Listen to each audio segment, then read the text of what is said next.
কবিগুরু রবীন্দ্রনাথ ঠাকুরের লেখা কবিতা মাকাল। গৌর বর্ণ নদর দেহ, নাম শ্রীযুক্ত রাখাল। জন্ম তাহার রয়েছিল সেই যে বছর আকাল। গুরুমশাই বলেন তারে, বুদ্ধি যেন একেবারে দ্বিতীয় ভাগ করতে সারা 6 মাস সরে নাকাল। রেগে মেগে বলেন, বাদল নাম দিন তোর মাকাল।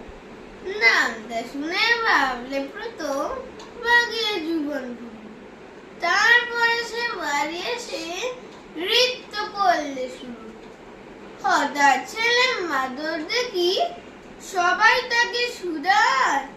একই সকলকে যে জানিয়ে দিল নাম দিয়েছেন গুরু।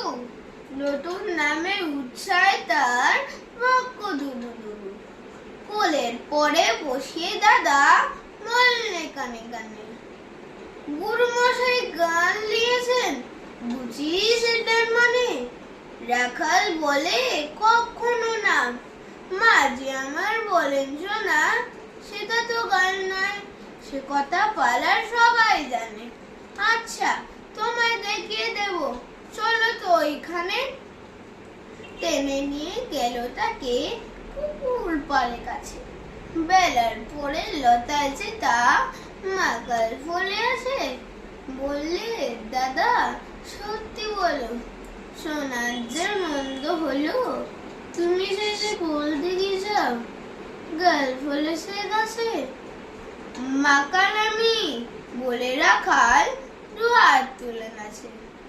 2 হাত কলম নিয়ে ছোটে, খেলতে নাই চাই।